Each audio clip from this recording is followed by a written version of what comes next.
On this planet, there are places where no amount of money can buy your way in. Not $1 million, not a billion. These places are not forbidden simply because they are remote. They are forbidden because crossing their borders may cost you your life, lead to your capture, or destroy something that has survived for thousands of years. Some are watched by soldiers. Some are defended by venomous snakes. Others are protected by people who have never known the internet, never seen the modern world, and still answer strangers with arrows. Some doors are locked to protect secrets. Others are locked to protect knowledge, fragile ecosystems, entire species, and in some cases, the very people who live beyond them. The reasons are different, but the result is always the same. Boundaries are drawn. Warnings are issued.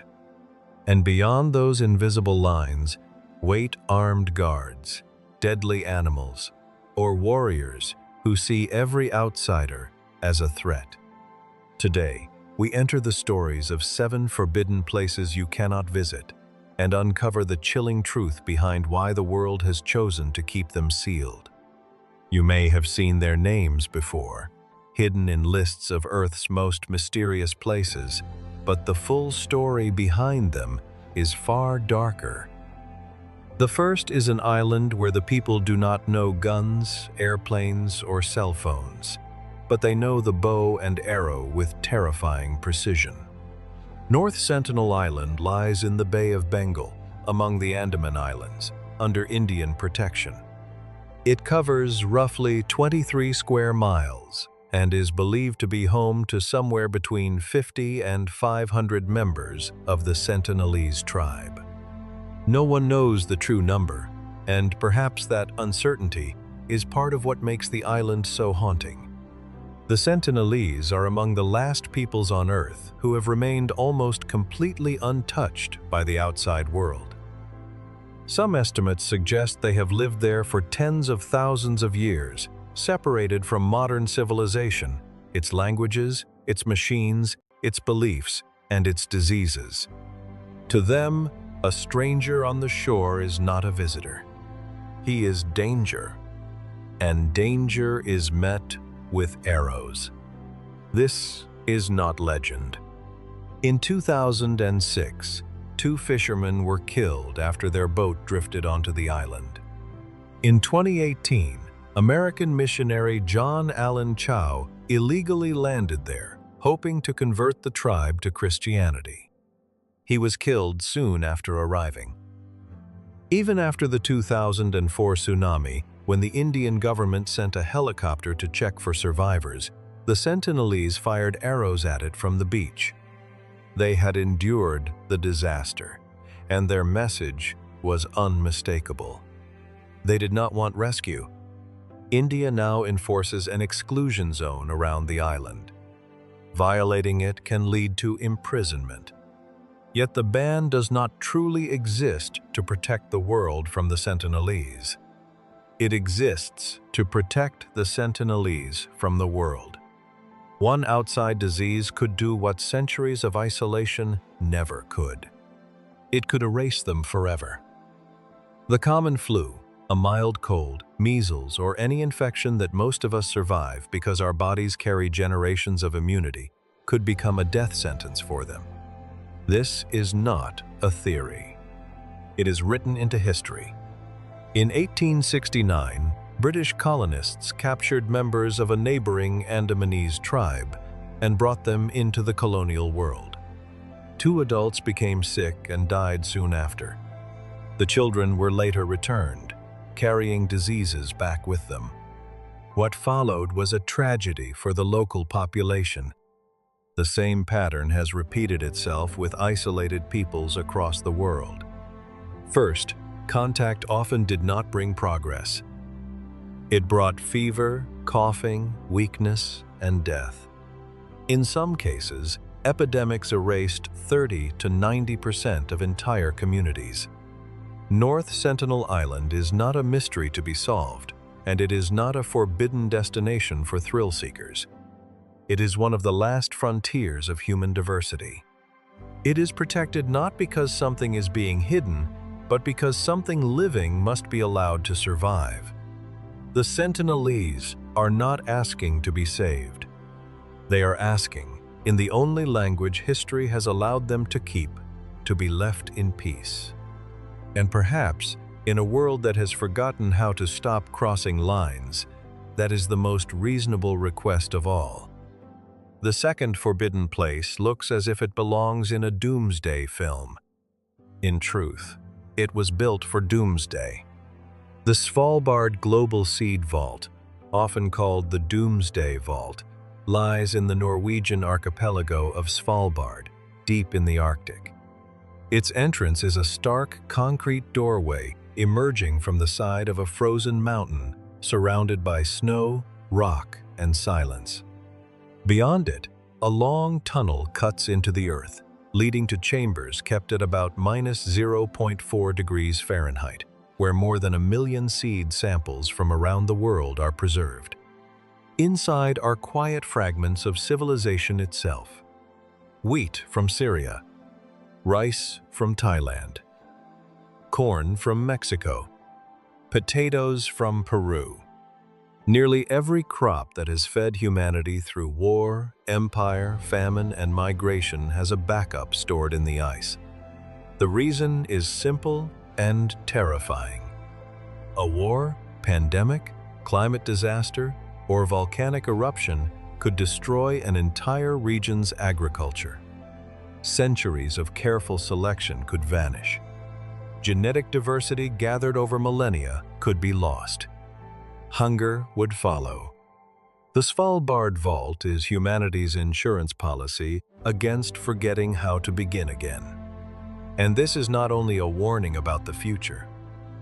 In 2015, after war devastated Aleppo, Syria, researchers turned to the vault and withdrew seeds to rebuild what conflict had nearly erased. Their gene bank, once among the largest in the Middle East, was destroyed during the Syrian civil war. When that collection was lost, Svalbard provided the copies. Scientists were then able to rebuild the archive in a new laboratory in Morocco.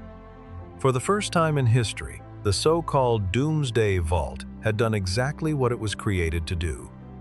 It proved it was not just a symbol of fear, but a working instrument of survival. The vault was designed to endure disasters that would humble ordinary buildings. Nuclear war, earthquakes, rising seas, a collapse of power. It sits high above sea level and deep within the frozen mountain, where the permafrost itself becomes a silent guardian. Even if electricity failed, the seeds would remain cold for a long time, protected by the Arctic stone around them. Almost no one is allowed inside. Only technical staff enter, and only when new samples arrive or essential work must be done. No tourists, no journalists, no curious visitors. Even many scientists who work with seeds around the world are not permitted beyond its sealed doors. The reason is not secrecy for its own sake. It is sanitation. A single trace of mold, bacteria, or contamination could threaten the very life stored there. The vault is not a library where people browse the future of agriculture. It is a safe. Countries and institutions deposit their seeds, and they can retrieve them only if the originals are lost. It functions with the cold discipline of a place built for catastrophe. No one enters unless the need is absolute. Its entrance has become one of the most recognizable structures on Earth. A wedge of concrete cuts out from a snow-covered mountainside, glowing beneath the Arctic sky like a doorway to another age. It looks like science fiction, but what it protects is older and more sacred than any machine. It does not lead to the future exactly. It leads to the seeds that feed the present, and may one day rescue the future. The third forbidden place is perhaps the most famous military secret in modern history, Area 51. Hidden in the Nevada desert, it is officially an Air Force testing site. Unofficially, it has become the center of 70 years of rumors, suspicion, and wild imagination. The United States government did not formally acknowledge its existence until 2013, when declassified CIA documents confirmed what many had long believed. The base was real, and secret aircraft had been tested there. The area is guarded by motion sensors, cameras, armed security, warning signs, and restricted airspace. Trespassers face arrest and serious legal consequences. But what is truly hidden there? Not aliens. Not frozen bodies from another world. The deeper truth is more earthly and still extraordinary. This was where the U-2 spy plane was tested, flying at altitudes once thought unreachable. This was where the SR-71 Blackbird pushed speed beyond imagination. This was where the F-117 stealth aircraft helped change the nature of modern war. Area 51 may not prove that visitors came from the stars, but it does prove how far human secrecy can reach when fear, power, and technology meet in the desert. Each of these aircraft looked so advanced for its time that people who saw them in the sky often mistook them for UFOs. That is not really a conspiracy. It is what happens when secret military engineering moves faster than public imagination. The government did not want people to know what was being tested, and the silence around those tests became fertile ground for myth. In 2019, that myth took on a strange new life when an online joke called Storm Area 51 went viral. More than 2 million people claimed they would raid the base and uncover the truth. The organizer later admitted it was only meant as a joke, and on the appointed day, only a small group appeared near the gates. They took photos, posed beside warning signs, and left peacefully. Area 51 remained untouched. But the fact that millions of people, even in humor, were willing to imagine storming a military base reveals something powerful. Legends do not always need ancient ruins or sacred temples. Sometimes they are born from fences, silence, and the suspicion that someone knows more than they are saying. Ironically, the most fascinating thing about Area 51 may not be what is hidden there, but what has been created there. Aircraft that fly at 3 times the speed of sound. Machines designed to vanish from radar. Drones capable of staying in the air for extraordinary lengths of time. It may not be alien technology, but to ordinary eyes, it can seem close. Perhaps that is the real mystery of Area 51, how human invention, when kept in darkness, begins to look like something from another world. The fourth forbidden place holds no aircraft, no missiles, and no desert runway. It holds paper, miles upon miles of it. The Vatican Apostolic Archives, once known as the Vatican Secret Archives, were officially renamed in 2019. Inside are the personal records of popes dating back centuries, along with correspondence, financial accounts, court documents, and records gathered by the Catholic Church across its long and complicated history.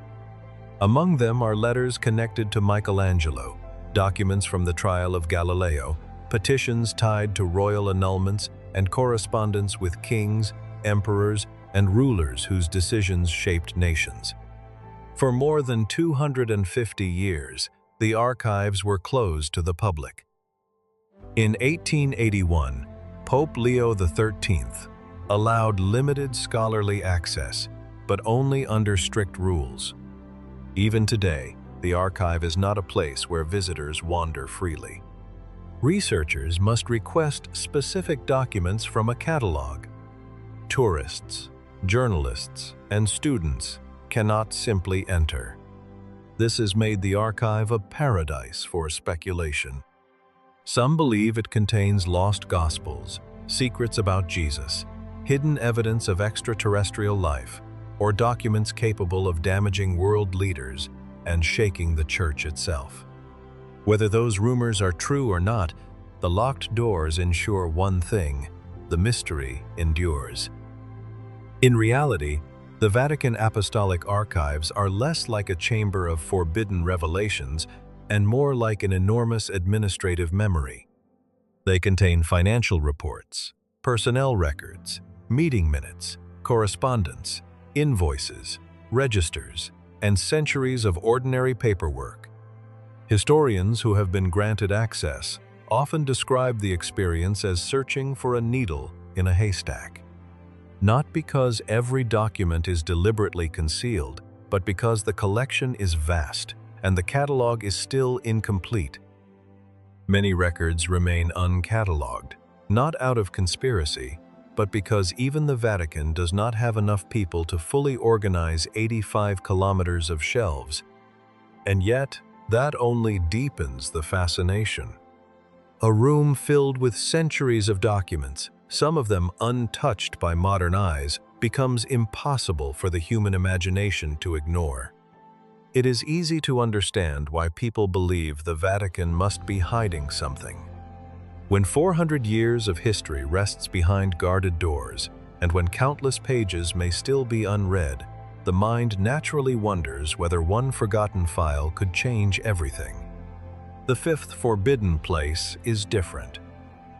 Here, no soldier waits with a rifle, and no ancient institution keeps watch over sealed records. Here, the guardian is a snake, and if it strikes, death can come quickly and with terrible pain.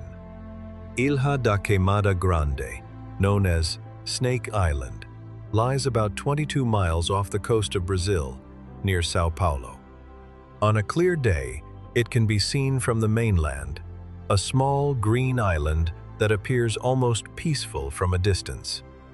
But on that isolated piece of land, only slightly larger than half a square mile, lives one of the most dangerous snakes on Earth, the golden lancehead viper. Estimates suggest thousands of these snakes inhabit the island. In some areas, it can feel as if every step brings you within striking distance. The golden lancehead's venom is far more powerful than that of many mainland relatives. It destroys tissue, causes internal bleeding, and can lead to kidney failure. Without treatment, a bite can be fatal in less than an hour.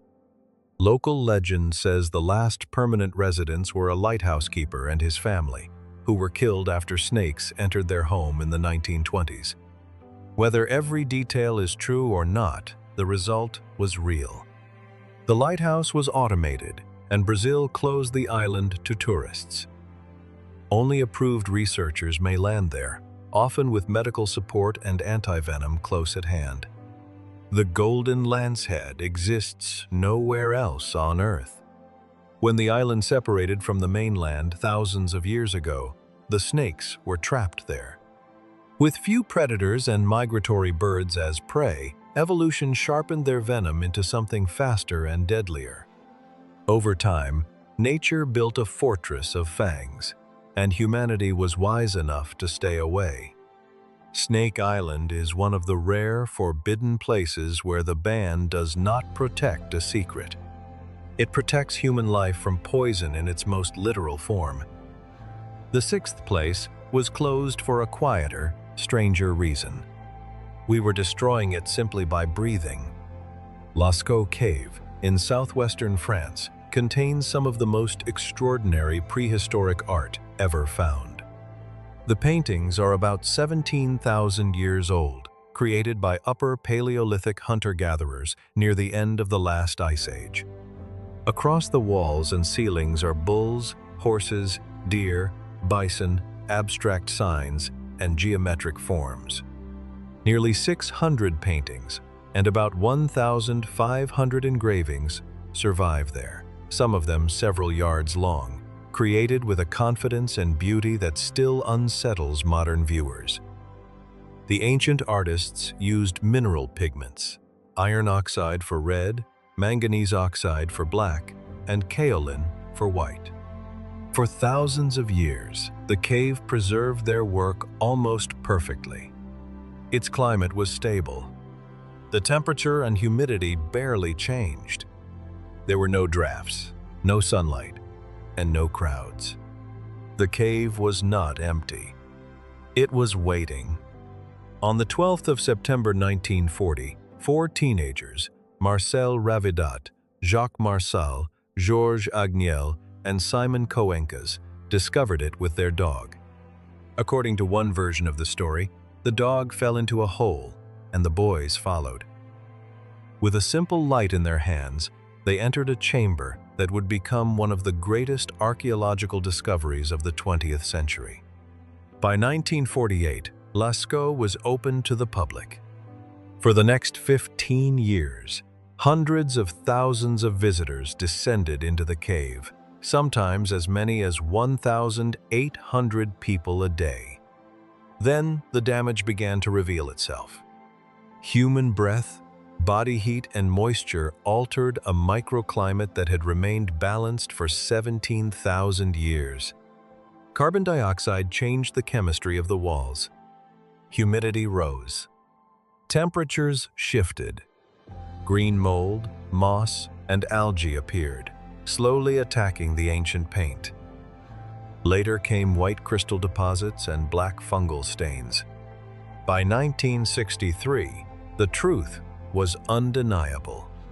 If the cave stayed open, the paintings would eventually die. So Lascaux was sealed. Since then, only restorers and microbiologists have been allowed inside, fighting a battle against contamination that still continues more than 60 years later. Tourists now visit replicas, including Lascaux II and Lascaux IV, but the real cave remains closed in the dark. For 17,000 years, these paintings survived without us. In only 15 years, we nearly destroyed them. Sometimes the greatest act of preservation is not discovery. It is restraint. The seventh and final forbidden place is a tomb no living person has entered for more than 2,000 years, the burial chamber of China's first emperor, guarded near the famous Terracotta Army. 8,000 life-size terracotta warriors stand in formation, surrounded by horses, chariots, and weapons. But what many people do not realize is that these warriors are not the tomb itself. They are only the outer guardians. The real burial chamber of Qin Shi Huang, China's first emperor, lies deeper underground, sealed beneath a massive mound, nearly 260 feet high. For more than 2,000 years, no living person has entered it.